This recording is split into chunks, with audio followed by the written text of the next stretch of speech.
जय श्री कृष्ण। आपका मेरी चैनल में स्वागत है। हिंदू धर्म में सभी तिथियां महत्वपूर्ण मानी जाती है, लेकिन एकादशी तिथि का विशेष महत्व माना गया है। सफला एकादशी तो अपने नाम के अनुसार ही भक्तों के सभी कार्यों को सफल एवं पूर्ण करने वाली एकादशी मानी जाती है। यह एकादशी पौष माह कृष्ण पक्ष की सफला एकादशी के दिन रूप में मनाई जाती है। इस साल यह तिथि 26 दिसंबर 2024 यानी कि गुरुवार के दिन मनाई जाएगी। यह इस साल की अंतिम एकादशी है। एक भगवान श्री हरि विष्णु की सफला एकादशी के दिन भगवान श्री हरि विष्णु और माँ लक्ष्मी की पूजा अर्चना करने का विधान है। एकादशी के दिन भगवान विष्णु की पूजा करने से मोक्ष की प्राप्ति होती है और पापों से मुक्ति मिलती है और सुख की प्राप्ति होती है। धार्मिक मान्यता है कि सफला एकादशी का व्रत रखने से व्यक्ति को आरोग्यता, संतान सुख की प्राप्ति, मोक्ष, पापों से मुक्ति और भगवान श्रीहरि विष्णु की विशेष कृपा प्राप्त होती है। सफला एकादशी व्रत की कथा श्रद्धापूर्वक सुनने और पढ़ने वाला मनुष्य सभी पापों से मुक्त होकर वैकुंठ लोक में निवास करता है। इसलिए एकादशी कथा का श्रवण अवश्य करना चाहिए। कथा का श्रवण करते समय हाथ में अक्षत के दाने अवश्य रखने चाहिए। कथा श्रवण पूर्ण होने पर भगवान श्री हरि विष्णु को समर्पित करना चाहिए। पौराणिक कथा अनुसार सफला एकादशी की कथा इस प्रकार है कि चंपावती नगरी में एक माहिष्मति नाम का राजा राज्य करता था। उसके 4 पुत्र थे। उन सब में लुम्बक नाम वाला बड़ा राजपुत्र महापापी था। वह पापी सदा पर स्थिर तथा दूसरे बुरे कर्मों में अपने पिता का धन नष्ट किया करता था। सदैव ही देवता, ब्राह्मण, वैष्णवों की निंदा किया करता था। जब राजा को अपने बड़े पुत्र के ऐसे कुकर्मों का पता चला तो उन्होंने उसे अपने राज्य से निकाल दिया। अब करे तो क्या करे, क्या खाए और कहाँ रहे। अंत में उसने चोरी करने का निश्चय किया।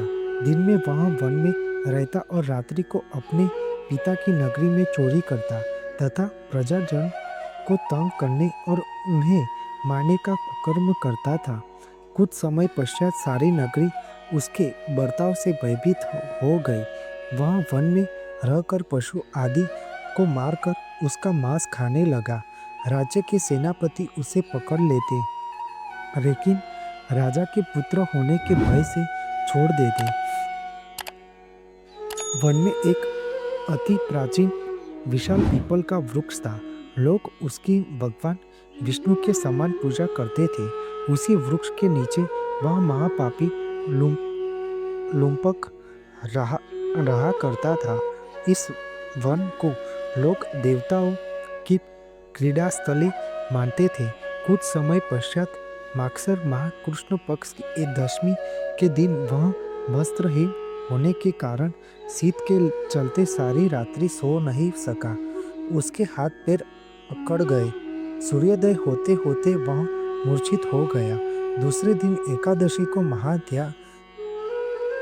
मध्याह्न के समय सूर्य की गर्मी पाकर उसकी मूर्छा दूर हुई।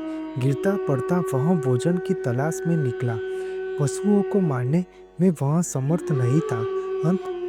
अंततः पेड़ों के नीचे गिरे हुए फल उठाकर वापस उसी पीपल वृक्ष के नीचे आ गया। उस समय तक भगवान सूर्य अस्त हो चुके थे। वृक्ष के नीचे फल खाकर रहने लगा। हे भगवान, अब आपके ही अर्पण हो ये फल, आप ही तृप्त हो जाइए। उस रात्रि को धूप के कारण रात्रि को भी अच्छी नींद नहीं आई और एकादशी का जागरण हो गया। उसके इस उपवास और जागरण से भगवान अत्यंत प्रसन्न हो गए और उसके सारे पाप नष्ट हो गए। दूसरे दिन प्रातः एक अति सुंदर सुसज्जित घोड़ा उसके सामने आकर खड़ा हो गया। उसी समय आकाशवाणी हुई कि हे राजपुत्र, श्री हरि भगवान नारायण की कृपा से तेरे सारे पाप नष्ट हो गए।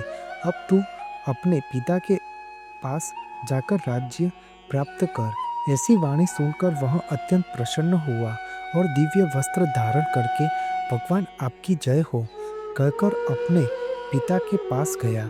उसके पिता ने प्रसन्न होकर उसे समस्त राज्य का भार सौंप दिया और वन का रास्ता लिया। अब लुम्भक शास्त्रानुसार राज्य करने लगा। उसके स्त्री पुत्र आदि सारा परिवार श्री हरि भगवान नारायण का परम भक्त हो गया। वृद्ध होने पर वह भी अपने पुत्र को राज्य का भार सौंपकर वन में तपस्या करने चला गया और अंत समय में वैकुंठ को प्राप्त हुआ। इसलिए सफला एकादशी व्रत से वह भी अच्छा जीवन जीने में सफल हुआ। धार्मिक ग्रंथों के अनुसार सफला एकादशी का व्रत रखने से 1000 अश्वमेघ यज्ञों के बराबर लाभ मिलता है। इन ग्रंथों में सफला एकादशी एक ऐसे दिन के रूप में वर्णित है जिस दिन व्रत रखने से सारे दुख समस्त समाप्त होते हैं और भाग्य खुल जाता है। इस एकादशी का व्रत रखने से व्यक्ति की सारी इच्छाएं पूर्ण होती है, इसीलिए इसे सफला एकादशी कहते हैं। आपको मेरी यह माहिती अच्छी लगी हो तो मेरी चैनल को लाइक, शेयर, कमेंट, सब्सक्राइब करें और बेल आइकन को दबाना ना भूलें। जय स्वामीनारायण।